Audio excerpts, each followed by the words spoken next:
हर रोज एक नई कहानी देखने के लिए चैनल को सब्सक्राइब करें और बेल आइकन दबाना ना भूलें। भाविका को हमेशा से फास्ट फूड में गोलगप्पे खाने का बड़ा शौक था, जिसके चलते वो अगर गलती से किसी गोलगप्पे वाले की स्टॉल पर खड़ी हो जाए तो फिर किसी और का नंबर ही नहीं आने देती थी। वो इतनी दीवानी थी गोलगप्पे की। उसकी इस आदत से उसका पति आकाश और उसकी सास लाजवंती बड़े परेशान थे। दोनों ही उसे कई बार समझाने की कोशिश भी करते, लेकिन उसके ऊपर किसी की भी बात का कोई असर नहीं होता। ऐसे ही एक दिन सुबह के समय सभी लोग डाइनिंग टेबल पर बैठे नाश्ते का इंतजार कर रहे होते हैं। तभी सामने से भाविका बहुत सारे गोलगप्पे की प्लेट लेकर उनके पास आती है, जिन्हें देखकर आकाश कहता है, ये क्या है भाविका, सुबह सुबह गोलगप्पे का स्टॉल लगाने के लिए जा रही हो क्या? देखो ऐसा मत करो, आसपास पड़ोस में हमारे घर की बहुत इज्जत है, उसे ऐसे खराब मत करो। क्या बात बोली है बेटा, बहुत अच्छे। वैसे लगाने दे बेटा, इसी बहाने घर में कुछ पैसे आ जाएंगे। हो गया आप दोनों का, मिल गई खुशी मेरा मजाक बनाकर। और मुझे क्या जरूरत पड़ी है गोलगप्पे का स्टॉल लगाने की? अभी मेरे इतने भी बुरे दिन नहीं आए कि मुझे गोलगप्पे का स्टॉल लगाने की जरूरत पड़े। अरे यार माय स्वीट हार्ट, तुम तो बुरा मान गई। मैं तो मजाक कर रहा था, बस थोड़ा वो क्या है ना, तुम्हारे हाथों में इतने सारे गोलगप्पे देखकर मुझसे रहा नहीं गया। सच में तुम बड़ी फनी लग रही थी, इसीलिए बोल दिया। हाँ बहू, तू बुरा मत मान। घर में हम 3 लोग तो हैं। अब आपस में हंसी मजाक और बातें नहीं करेंगे तो किससे करेंगे? सही कहा माँ जी आपने। आप लोगों की बात का क्या बुरा मानना, आप लोग तो मेरे अपने हैं, मेरा परिवार है। बहू, अब इसी बात पर नाश्ता भी ले आ, बहुत भूख लगी है हमें। अभी तक चाय भी नहीं मिली मुझे पीने को। माँ जी मैं तो कब से नाश्ता लेकर खड़ी हूँ, आप लोग ही मुझे गोलगप्पे वाली बोलने में बिजी हो रखे हो। देखिए ना, आज मैंने कितने सारे गोलगप्पे मंगवाए हैं बाहर से। आज मुझे घर का खाना खाने का बिल्कुल मन नहीं था। नाश्ता और ये गोलगप्पे, अरे यू क्रेजी, तुम्हारा दिमाग तो ठीक है। सुबह नाश्ते में ब्रेड पकोड़े कचौड़ियाँ और भी बहुत कुछ सुना था, लेकिन गोलगप्पे कौन खाता है? मैं खाती हूँ ना, सुबह शाम दिन रात। I just love it. बहू, हमें ये गोलगप्पे नहीं खाने, हम क्या खाएंगे? माँ जी अब वो तो मुझे नहीं पता, मैंने तो बस गोलगप्पे मंगवाए थे। तो ठीक है, तुम ही इन गोलगप्पों को अकेले बैठकर ठूसो, मैं ऑफिस जा रहा हूँ। आकाश गुस्से में इतना कहकर ऑफिस चला जाता है और लाजवंती भी अपने कमरे में निकल लेती है। जिसके बाद भाविका आराम से बैठकर अपने मंगवाए हुए गोलगप्पों को बड़े मजे से खाना शुरू करती है। ऐसे ही समय बीतता है और उसी के साथ भाविका की गोलगप्पे के प्रति चाह कम होने की जगह बढ़ती जाती है। यूं ही एक दिन भाविका मार्केट से सब्जियां लेकर लौट रही थी। तभी उसकी नजर अपने घर के सामने खड़े गोलगप्पे वाले के स्टॉल पर जाती है, जहां उसकी पड़ोस की सभी औरतें खड़ी होकर गोलगप्पे खा रही थी, जिन्हें देखकर उससे रहा नहीं जाता और वो भी वहां पहुंच जाती है। तभी उसकी पड़ोसन विनीता कहती है, आओ बहू, तुम भी 1-2 गोलगप्पे खा ही लो। कहाँ तुम लोगों का जल्दी बाहर जाना होता है कि तुम ये सब चीजें खा सको? बताओ, शेर के आगे शिकार रखकर पूछ रहे हैं शिकार खाना है या नहीं, गोलगप्पे, और मैं ना खाऊं, ऐसा कभी हो सकता है? क्या हुआ बहू, क्या सोचने लगी? अरे कुछ नहीं आंटी जी, अब जब आप इतना फोर्स कर रही हैं तो मैं आपकी बात कैसे काट सकती हूँ। भाविका इतना कहकर सबके साथ गोलगप्पे खाना शुरू कर देती है। उसको इस तरह से नॉन स्टॉप गोलगप्पे खाते देखकर सभी औरतों के हाथ रुक जाते हैं और सभी उसे हैरानी से देखने लगती है कि कब वो गोलगप्पे खाना बंद करे तो उनका नंबर आए। लेकिन वो कहाँ रुकने वाली थी। खाते खाते वो पूरे स्टॉल के गोलगप्पे खाली कर देती है, जिस पर वहीं खड़ी एक औरत कहती है, बस भी कर बहू, कितना खाएगी? पूरे स्टॉल के गोलगप्पे तो खा लिए, अब क्या स्टॉल भी खाने का इरादा है? आंटी जी अब मैंने तो आपको नहीं मना किया था, आप मेरे साथ गोलगप्पे मत खाइए या रुक जाइए। बहू, अगर मुझे पता होता कि तू गोलगप्पे खाने के लिए 10 जन्म की भूखी है तो मैं तुझे कभी अपने साथ खाने ही नहीं देती। लगता है तेरा पति और सास तुझे गोलगप्पे जैसी छोटी चीज भी नहीं खिला पाते, इसलिए गोलगप्पे देखकर तू ऐसे टूट पड़ी है। देखिए आंटी जी, मेरे पति या मेरी सास पर मत जाइए। सभी औरतें भाविका से बहस कर ही रही थी कि तभी उन लोगों की आवाज सुन के लाजवंती भी अपने घर से बाहर आती है और भाविका को औरतों के बीच खड़ी देखकर उसके पास जाकर कहती है। क्या हुआ, आप लोग मेरी बहू पर क्यों चिल्ला रहे हैं? चिल्लाए ना तो और क्या करें, तुम्हारी बहू ने पूरे गोलगप्पे का स्टॉल ही खाली कर दिया और हम लोग मुंह देखने लगे। ये सारी गलती ना विनीता की है, ना ये बुलाती और ना ये सारे गोलगप्पे खाती। मैंने कुछ नहीं किया, मैंने तो बस ऐसे ही बोल दिया था, मुझे क्या पता था कि ऐसा कुछ हो जाएगा। अरे बस करो, आप लोगों को जितना लड़ना है लड़ो, लेकिन पहले मेरे पैसे दो और मैं जाऊँ यहाँ से। हम क्यों देंगे पैसे? जिसने पूरा स्टॉल खाली किया है गोलगप्पे खाकर, उसी से लो पैसे। मैं क्यों दूं पैसे? मैं खुद से थोड़ी गोलगप्पे खाने आई थी, आप लोगों ने ही बुलाया था, अब आप लोग ही दो पैसे। बहू, कितने के गोलगप्पे खा लिए तूने? देखो मैडम, कौन देगा कौन नहीं ये हमको नहीं पता, हमको तो अपने पूरे 2000 रुपए चाहिए गोलगप्पे के, दो और हम जाए यहाँ से। सभी औरतें आपस में बहस कर ही रही थी कि तभी आकाश ऑफिस से घर आता है और लाजवंती उसे सब कुछ बताती है, जिसे सुनने के बाद वो बिना कुछ बोले गोलगप्पे वाले को उसके पूरे पैसे देकर अपने घर वालों को घर ले आता है और चुपचाप सोफे पर बैठ जाता है। तभी उसके दोस्त मदन का कॉल आता है, जो कहता है, भाई तेरी प्रॉब्लम का हल मिल गया। भाभी को गोलगप्पे खाने का बहुत शौक है ना, एक काम कर, तू नागपुर लेके जा भाभी को और उन्हें वहाँ के बाहुबली गोलगप्पे खिला। भाई गोलगप्पे कम है क्या जो तू बाहुबली गोलगप्पे की बात कर रहा है? नहीं भाई, उसका नाम ही बाहुबली गोलगप्पे है। उसको खाने को लेकर ना नागपुर में एक चैलेंज होता है, उस चैलेंज को जो जीतता है उसे 1100 रुपए और एक ट्रॉफी मिलती है, और उसे खाने के बाद दोबारा कोई गोलगप्पे खाने का नाम भी नहीं लेता। तेरा फायदा दोनों में है, चाहे तू हारे चाहे जीते। अगर ऐसी बात है तो मैं जरूर लेकर जाऊंगा, मैं भी देखता हूँ ये कितने गोलगप्पे खा सकती है। अपने दोस्त मदन के बात सुनने के बाद आकाश भाविका को फेमस बाहुबली गोलगप्पे खिलाने के लिए अपने साथ नागपुर लेकर आता है, जहां पहुंचने के बाद वो भाविका से कहता है, बहुत शौक है ना तुम्हें गोलगप्पे खाने का, तो आज मैं तुम्हें नागपुर के फेमस बाहुबली गोलगप्पे खिलाने के लिए यहाँ लाया हूँ, और जो भी इस गोलगप्पे को खा लेगा उसे 1100 रुपए भी मिलेंगे। मैं भी देखता हूँ, अगर तुम इस प्राइस को जीत गई तो मैं खुद तुम्हें रोज गोलगप्पे खिलाऊंगा, और अगर तुम हार गई तो फिर तुम दोबारा गोलगप्पे का नाम ही नहीं लोगी। ठीक है, मुझे आपकी शर्त मंजूर है। नाम से क्या होता है, बाहुबली नाम रख देने से वो सच में बाहुबली जैसा कोई इतना बड़ा गोलगप्पा थोड़ी ना हो जाएगा। वो तो तुम्हें देखने के बाद पता चलेगा। मैं तो इसलिए लाया हूँ तुम्हें कि आज तुम जी भर के गोलगप्पे खा लो, लेकिन अपने वाले नहीं, फेमस बाहुबली गोलगप्पे। रोज एक जैसा खाकर तुम भी तो बोर हो गई होगी ना। ये आपने बिल्कुल सही कहा, मैं खुश हूँ कुछ अलग खाने के लिए। फिर देर क्यों करना, चलो। इतना कहकर जैसे ही आकाश और भाविका गोलगप्पे वाले के स्टॉल पर जाते हैं और जैसे ही भाविका के सामने बाहुबली गोलगप्पा आता है तो उसे देखते ही उसके होश उड़ जाते हैं। आज तक उसने इतना बड़ा और भारी गोलगप्पा कभी देखा तक नहीं था और वो सोचने लगती है, ये गोलगप्पा है या उसका बाप, इसे मैं कैसे खाऊंगी? क्या हुआ, डर गई क्या? नहीं, बिल्कुल नहीं। इतना कहकर भाविका बाहुबली गोलगप्पे को पूरा खाने की बहुत कोशिश करती है, लेकिन वो नहीं खा पाती। आखिर में वो खुद ही हार मान लेती है और दोबारा फिर कभी गोलगप्पे खाने का नाम तक नहीं लेती।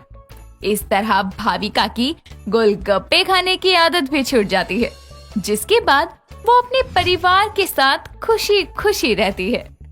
रात को अनीशा अपने पति प्रिंस के साथ सो रही होती है। तभी आधी रात को अचानक लाइट चली जाती है और गर्मी में उसका बुरा हाल हो जाता है। तभी नींद में उसकी सास पूनम आती है और अनीशा को जगाते हुए कहती है, अरे बहू, जरा दरवाजा खोल। हाँ माँ जी। चलो आज सारे छत पे सोएंगे। जी माँ जी, आती हूँ। बिस्तर ले लियो और हाँ, प्रिंस को भी जगा दियो। हाँ माँ जी। अनीशा बिस्तर लेकर छत पर जाती है और सभी के लिए नीचे फर्श पर बिस्तर लगा देती है। सभी लोग मिलकर सो जाते हैं। अगली सुबह जब वो लोग उठते हैं तो जिस बिस्तर पर अनीशा सोई थी वहाँ का बिस्तर और उसके बेड के साइड के सारे कपड़े गीले होते हैं। ये सब देखकर उसकी सास अजीब सा मुंह बनाते हुए कहती है, हे प्रभु, ये कैसी बहू मिली है मुझे, बिस्तर पे सूसू करने वाली। माँ जी, मैंने नहीं किया ये सब। अरे तो क्या भूत तेरे ऊपर सूसू करके चला गया? माँ जी, जब मैं बोल रही हूँ मैंने नहीं किया तो आप मान क्यों नहीं लेती हैं? अरे कैसे मानूं, सारा बिस्तर सड़ा दिया तूने। माँ सही तो बोल रही है अनीशा, हाथ होती है किसी चीज की। अरे मेरा निक्कर भी गिला कर दिया तुमने, इतना ज्यादा किया है। क्या बताओ यार, मैंने सच में कुछ नहीं किया। चुप रहो एकदम। ऐसे ही शाम को प्रिंस ऑफिस से घर आता है तो वो रात को डिनर करते टाइम बोलता है, माँ, अनीशा, मैं कुछ दिनों के लिए शहर से बाहर जा रहा हूँ, तो आप दोनों इस घर का और खुद का अच्छे से ध्यान रखना। मगर आप कब तक लौटेंगे? अभी तो बस इतना पता है कि कुछ दिनों के लिए जा रहा हूँ, क्या पता वहाँ जाके और समय लग जाए। मत जाओ ना। हाँ, ताकि तुम्हारे साथ सोऊं और तुम रात भर सूसू करके मेरी निक्कर की बुरी हालत कर दो। अगर ऐसी बात है ना तो चले जाओ, मैं नहीं रोक रही तुम्हें। अगले दिन प्रिंस वहाँ से चला जाता है।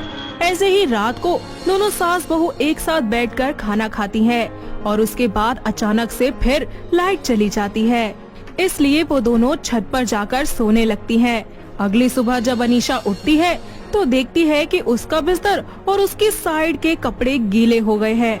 तभी उसकी सास भी उठ जाती है और फिर से उससे बोलती है, हे राम जी, अरे कैसी औरत है तू, इतनी बड़ी हो गई लेकिन बच्चों वाली हरकत नहीं गई तेरी। माँ जी, मुझे खुद समझ नहीं आ रहा, कुछ दिनों से मेरे साथ ऐसा क्यों हो रहा है? अरे तू तो नींद में होती होगी तभी ये सब कर देती होगी। अब तो मुझे भी ऐसा ही लगता है माँ जी कि मैं ही ये सब कर रही हूँ, पर मुझे समझ नहीं आता कि जब भी मैं छत पर सोती हूँ तभी मेरे साथ ये सब कुछ क्यों हो रहा है। अरे मुझे तो ये सोचकर बड़ी शर्म आती है कि तू ये सब कैसे कर लेती है। जब तेरे बच्चे हो जाएंगे तब उनके साथ मिलकर बिस्तर गीला करेगी। छी छी। माँ जी, अब से नहीं होगा, आई प्रॉमिस। देखते हैं, सुबह सुबह जब भी उठो महारानी के सुसु के दर्शन हो जाते हैं। चलती फिरती टंकी बन गई है ये तो। अनीशा बिस्तर पर सुसु करने की बात से बहुत दुखी हो जाती है और अपने कमरे में चली जाती है। साथ ही लैपटॉप पर इसके घरेलू उपाय को देखना शुरू कर देती है। फिर जैसे वीडियो में बताया जाता है वो बिल्कुल वैसा ही करती है। वो अनार के छिलकों को धूप में सुखा देती है और थोड़ी देर के बाद उन्हें मिक्सी में पीसकर उनका पाउडर बना लेती है। उसको ये सब करता देखकर उसकी सास कहती है, क्या कर रही है बहू? माँ जी, वो मैंने अपनी इस बीमारी की दवा बनाई है। बीमारी? मगर कौन सी बीमारी?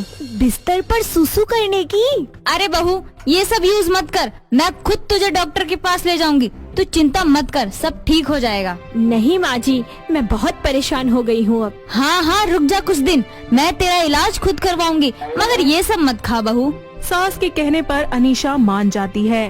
ऐसे ही एक रात अनीशा अपने कमरे में अकेली सो रही थी कि अचानक लाइट चली जाती है, मगर अनीशा उसी गर्मी में सोई रह जाती है। और अगली सुबह जब वो उठती है तो देखती है कि ना तो उसका बिस्तर गीला है और ना ही उसके कपड़े। ये देखकर अनीशा चौंकते हुए कहती है, ये क्या, आज मैंने सुसु नहीं किया? जब भी मैं छत पर सोती हूँ तभी मेरे साथ ये सब कुछ क्यों होता है? तभी मुझे बेड पर सुसु क्यों आता है? मुझे पक्का यकीन है कि इसके पीछे किसी ना किसी का हाथ तो जरूर है, मुझे पता लगाना पड़ेगा। ऐसे ही एक रात बहुत ही ज्यादा गर्मी होने के कारण दोनों सास बहू छत पर सोने जाती हैं और आधी रात को पूनम एक गिलास पानी लेकर आती है और वो अनीशा के बेड साइड पर पानी गिरा देती है। अनीशा सोने की एक्टिंग कर रही होती है। उसको अब पता लग जाता है कि ये सब कुछ उसकी सास ने किया है, मगर वो कुछ नहीं बोलती बल्कि मन ही मन सोचती है, अब पता चला इसके पीछे मेरी प्यारी माँ जी का हाथ था। इसका बदला तो मैं जरूर लेकर रहूंगी। मुझ पर सुसु निकलने का झूठा इल्जाम लगवाया था ना आपने, अब देखना आपका तो ना मैं सच में सुसु निकलवा दूंगी।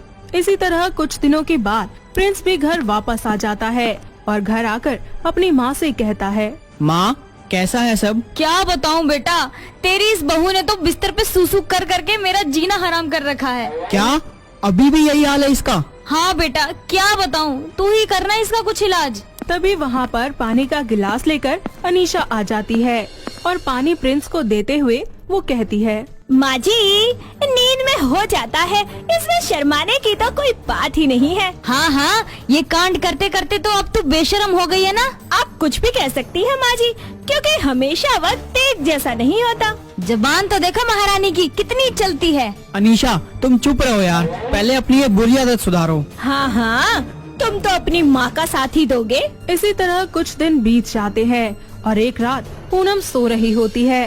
तभी उसके सर के पास एक सफेद साड़ी पहने अजीब सी डरावनी औरत खड़ी होती है और वो पूनम से कहती है, ए बुढ़िया, उठ जा, बहुत मौज ले ली तूने। चल अब तेरा समय आ गया है। कौन है तुम? चुड़ैल? आलतू जलालतू, आई बला को टालतू।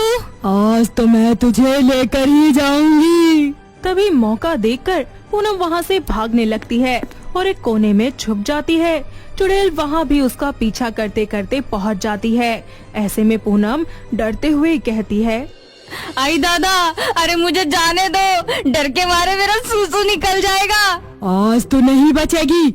आज तो मैं तुझे छत से गिरा कर ही मारूंगी। जय हनुमान ज्ञान गुण सागर, जय कबीर तिहु लोक उजागर। बोला ना, नहीं बचेगी तू। पूनम इतना ज्यादा डर जाती है कि डर के मारे वो सच में टॉयलेट कर देती है। तब वो चुड़ैल अपने असली रूप में आती है, क्योंकि वो चुड़ैल कोई और नहीं बल्कि उसी की बहू अनीशा थी। इतने में वहाँ पर प्रिंस भी आ जाता है और ये सब देखकर पूनम को बहुत गुस्सा आता है और अनीशा को वो एक थप्पड़ लगाते हुए कहती है, खबरदार, अगर आइंदा मेरे साथ ऐसा मजाक किया तो आज तेरी वजह से मेरी जान भी जा सकती थी। माँ जी, अगर आप मजाक सह नहीं सकती हैं, तो मजाक किया भी मत कीजिए। अरे आप रोज रोज मेरे सोते हुए मेरे और मेरे बिस्तर के ऊपर पानी गिरा देती थी और मुझ पर झूठा सुसु का इल्जाम लगा देती थी, लेकिन ये क्या, आज तो आपका डर से सच में सुसु निकल गया। पूनम को बहुत ज्यादा शर्मिंदगी महसूस होती है, क्योंकि कहीं न कहीं इस सब के पीछे सिर्फ और सिर्फ पूनम की ही गलती थी, जिसके बाद वो कभी भी अपनी बहू के साथ ऐसा मजाक दोबारा नहीं करती और तीनों सास, बहू और बेटे एक साथ खुशी खुशी फिर से अपनी जिंदगी को जीने लगते हैं। सुप्रिया को बचपन से ही बर्फ का गोला खाना बहुत पसंद था। वो कहीं भी बर्फ का गोला देखती तो उसके मुंह में पानी आ जाया करता। ऐसे ही एक दिन सुप्रिया अपनी माँ बीना के साथ मार्केट जाती है, जहाँ उसकी नजर बर्फ के गोले वाले पर पड़ जाती है, जो सबका ध्यान अपनी तरफ आकर्षित कर रहा था। गोला ले लो, गोला, लाल पीला काला खट्टा बर्फ का गोला। माँ वो देखो गोले वाला। बीना सुप्रिया की बात का जवाब दिए बिना ही वहाँ से जाने लगती है, पर सुप्रिया छोटे बच्चे की तरह गोले वाले के पास जाकर खड़ी हो जाती है।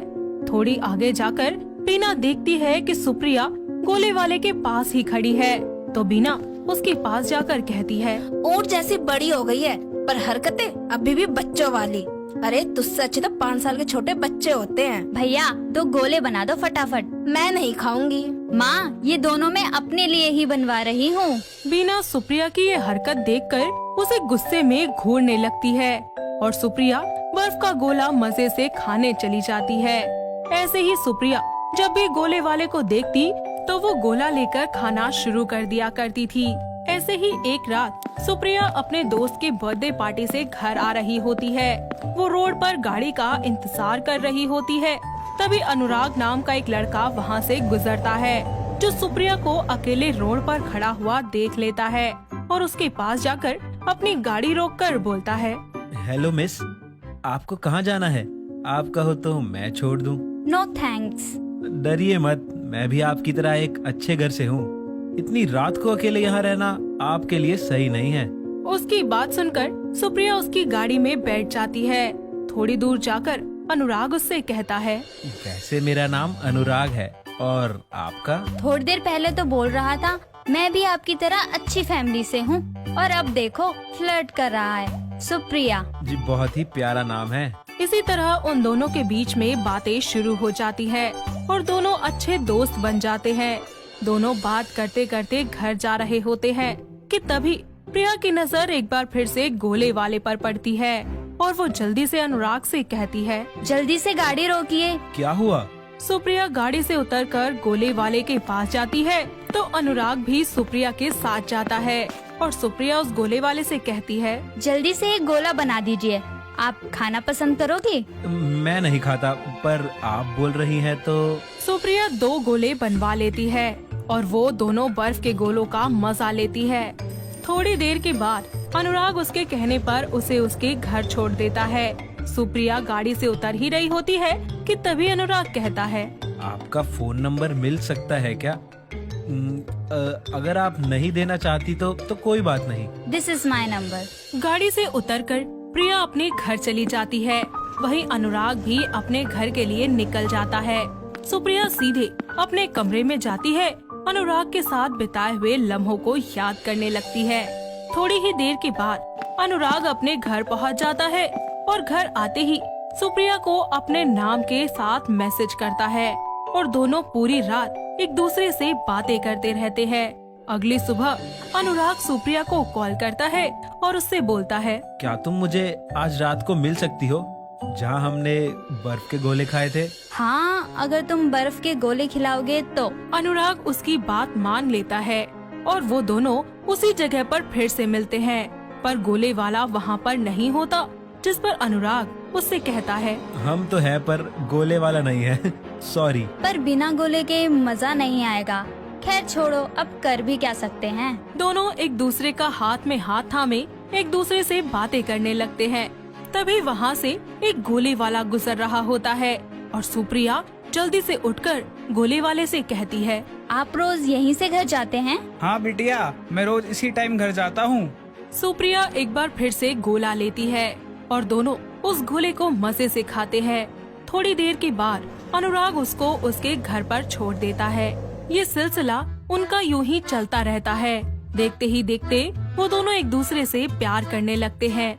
ऐसे ही एक रात दोनों अपनी जगह पर ही मिलते हैं और अनुराग इस बार सिर्फ एक ही गोला लेता है और सुप्रिया से कहता है, मेरे सपनों की रानी, क्या तुम्हें ये कूल सरप्राइज के साथ ये कूल इंसान पसंद है? हाँ, मुझे दोनों पसंद है। दोनों एक ही बर्फ के गोले में से खाते हैं और खाते खाते एक दूसरे के बेहद करीब आ जाते हैं। साथ ही एक दूसरे को गले लगाकर अपने पहली मुलाकात के बारे में सोचने लगते हैं और फिर कहते हैं, सुप्रिया, क्या तुम्हें याद है जब हम पहली बार मिले थे तब हमने एक साथ यहीं बैठकर गोला खाया था? याद है। ऐसे ही कुछ समय बीत जाता है और ठंड का मौसम शुरू हो जाता है। एक दिन अनुराग अपनी माँ अर्चना को सुप्रिया के बारे में बताता है। वहीं सुप्रिया भी अपनी माँ को अनुराग के बारे में सब बता देती है और अपने बच्चों की खुशी के लिए दोनों घर वाले मान जाते हैं। कुछ ही समय के बाद अनुराग अपनी माँ के साथ सुप्रिया के घर आता है, जहाँ सुप्रिया उसकी माँ के लिए बर्फ का गोला बनाती है और उसके सामने रख देती है, जिस पर अर्चना उससे कहती है, ये बर्फ के गोले तुमने बनाए हैं, वो भी ठंड में? जी, स्पेशली आपके लिए। क्यों, तुम्हें ये बर्फ के गोले नहीं पसंद? अरे मुझे तो ये बहुत पसंद है। मेरी तो सुबह ही इन गोलों से होती है और रात भी, पर जब से ये ठंड आई है तब से तो खाना मुश्किल ही हो गया है। बेवकूफ लड़की क्या कर रही है? तो एक काम करो बेटा, तुम इन बर्फ के गोलों से शादी कर लो। माफ करना बहन जी, मैं ऐसी और बेवकूफ लड़की से शादी कभी नहीं करवाऊंगी अपने बेटे की। अर्चना रिश्ता तोड़कर गुस्से में अनुराग को लेकर वहाँ से चली जाती है। वहीं सुप्रिया रोने लगती है और बीना उससे कहती है, आज तेरे बर्फ के गोले खाने और तेरे इस बचपने की वजह से तेरा रिश्ता टूटा है। अर्चना अनुराग को लेकर अपने घर वापस आ जाती है और अनुराग अपनी माँ से बोलता है, माँ, आपने ये रिश्ता क्यों तोड़ा? अरे देखा नहीं उस करमजली को? अरे वो मेरे घर की बहू बनकर आ गई ना, तो हम सबको बर्फ के गोले खिला खिला कर मार डालेगी। लो माँ, अब मैं भी सुप्रिया की तरह ठंड में गोले खा रहा हूँ। अब मुझसे भी रिश्ता तोड़ दो। इतनी छोटी सी बात पे मैं तुझसे अपना रिश्ता तोड़ लूं? पागल हो गया है क्या? अनुराग अपनी माँ को मनाने के लिए दिन रात बर्फ का गोला खाना शुरू कर देता है। अपने बेटे की ये हालत देखकर अर्चना इस रिश्ते के लिए हाँ कर देती है और सुप्रिया के घर जाकर उसकी माँ से हाथ जोड़कर माफी मांगती है। साथ ही सुप्रिया से कहती है, मुझे माफ कर देना बेटा, उस दिन मैं जरा सी बात पर रिश्ता तोड़ दिया मैंने, और अब मैं खुशी खुशी तुम्हें अपने घर की बहू बनाना चाहती हूँ। नहीं नहीं, आप माफी मत मांगिए। आज आपकी वजह ही से तो मैं सुधरी हूँ और ये समझ गई हूँ कि इन सब चीजों का अपना अपना समय होता है और उन्हें उसके मौसम के अनुसार ही खाना चाहिए। दोनों एक दूसरे को दिल से माफ कर देती है। कुछ ही दिनों के बाद सुप्रिया और अनुराग की शादी बड़ी ही धूमधाम से करवा दी जाती है। इतना ही नहीं, सुप्रिया अपने ससुराल आने के बाद ससुराल की सारी जिम्मेदारियां बहुत ही अच्छे से निभाती है और अपने परिवार और पति के साथ खुशी खुशी रहने लगती है। तो दोस्तों, कैसी लगी आपको हमारी ये बर्फ का गोला खाने वाली बहू की कहानी? क्या आपके घर के आसपास भी है कोई ऐसी बहू? अगर हाँ, तो उन्हें ये वीडियो दिखाइए और हमें कमेंट करके बताइए। दोस्तों, अगर आपको ये कहानी पसंद आई तो इसे लाइक करें, शेयर करें और कमेंट करके बताएं कि कहानी में आपको सबसे अच्छा क्या लगा।